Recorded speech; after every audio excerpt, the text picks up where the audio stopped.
Coach asked you to be more aggressive than you were in the first half of the last game, and despite the ankle and everything, it looked like you really needed that. I have to for this team, and he's always talks about playing with hunger and leaving no regrets out there, and that's something I have to do. I left a lot of regrets against Creighton. I left a lot of regrets against Villanova, and I learned my lessons the hard way, and I just got to continue to do this. It can't be a one-game thing where I'm aggressive, the next game I'm not. So I just got to continue to do that. The whole team believes in me, the whole coaching staff believes in me, so there's really no excuse. So did you feel a difference in the way that you were being guarded after the first half? Was it tougher to get shots off? Yeah, I knew they were trying to be a little more physical, but it was more of just a sense of just being smarter with coming off the screens and just trusting my teammates and letting them make plays while I'm trying to just move around and get the ball. But Haas is just a great passer, so whenever he's passing the ball, I know I'm going to be open. Were you shocked at how much space you had with that shot with less than 2 minutes left? When you hit that three? Yeah, I just knew. I was just trying to find my way around the ball, like moving without the ball, just to find the open shot. And Haas found me, and I just had to make sure I hit the shot. I work on it every day. We work on those shots all the time, so just credit to the work. Alex, you can obviously have last year to reference and the year before. Are teams defending you guys differently in terms of keeping you from moving without the ball? Or they're, I know coach is rather expansive on this topic, but are they defending you differently, making a concerted effort to keep you guys from moving? Because that's such a part of your game. No, definitely. I think teams are definitely top blocking a lot more, just trying to make us not use pins. And we saw it a couple times last year, but I think this year it's been way more often. And it's something we work on every single day, so it's not really a surprise to us anymore. We figured out how to, beat that when teams do that. So, we'll continue to get better at it. It's just as, last year teams started switching everything. We got better by the end of the year. So, it's something we're going to continue to get better at. I think we've made huge progress ever since whoever did it first. Anything else for these guys?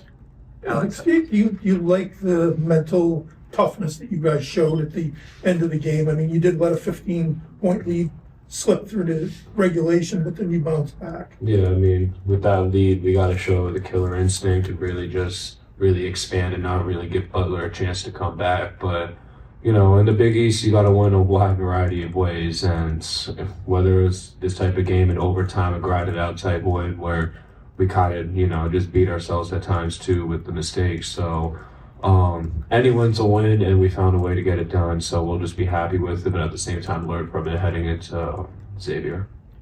Alex, block shots tonight, I think has 9 more tonight. How crucial is that, especially defensively? Maybe someone gets into the lane, you guys are able to stop them there. How big was that for you guys? It's critical. That's something we talk about every single film session, is just making sure we have guys just being there to protect the rim, and an intimidation type factor too for teams just can't easily just get down there and score layups. And Samson and Terrence did a great job learning. We learned a lot from the Creighton game, and they did a great job of just learning from the mistakes.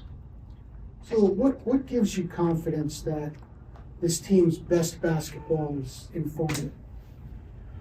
I think what gives me confidence is just the work we put in every single day, just the practices. We work super hard. We work twice a day sometimes, and even throughout winter break, we work countless hours, and I just continue to trust the work, and everything falls into place. It's just God's plan, pretty much.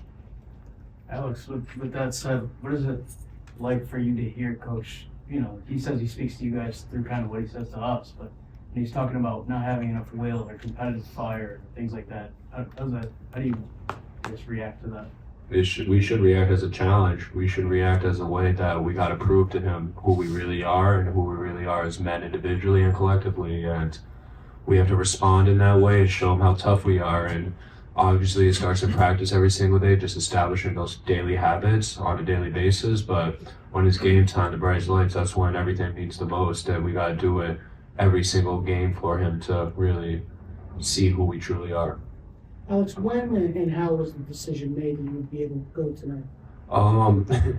It was kind of decided yesterday night, I'm not gonna lie. I think I wanted to play just because we obviously came off a heartbreaker, and yeah, I didn't want to sit out and leave the guys out there coming off a loss. So I just really wanted to play and just doing everything possible to rest my body as much as possible. I'm not practicing the last 2 days, do shoot around today, just kind of get a feel for it, and then ultimately just decided to play. But it was always my intention to play today, just because I just love being out there with the guys. Been a lot of talk about toughness of this team. You're going on the road against a team that gave you a pretty good fight. This is a really good, exciting test for you to see how you react up there. Xavier? Yeah.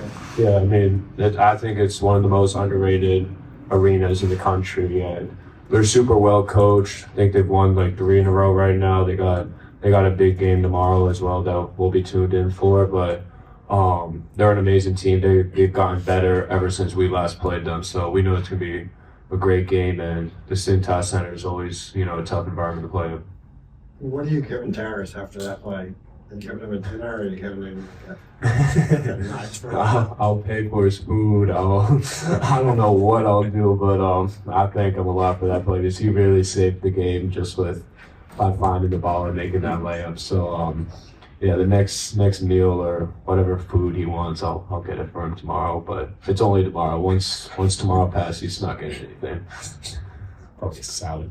Salad with chicken. So where do you think your defense is, both your personal defense and the team defense? Because Coach says he'll see a couple good things and then he's disgusted again or disappointed in the defense. Yeah, I think I'm definitely still growing, and as a team, I feel like we're also still growing. It's just little adjustments that we have to make as a team, and just continue to get better through practice and just all the work that we put in. We, like I said before with the last question, we work so hard, working day in, day out.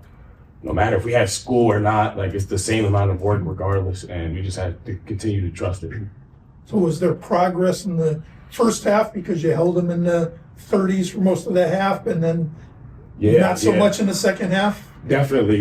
Coach was talking about it when we were into a couple media breaks. He was just talking to us about locking in on defense and just keep reminding us of the field goal percentage of them. We were trying to keep it below 40 and just keep it there. But there's points of the game where they were at 50 or 46, and we just had to seal down and make sure we do our job.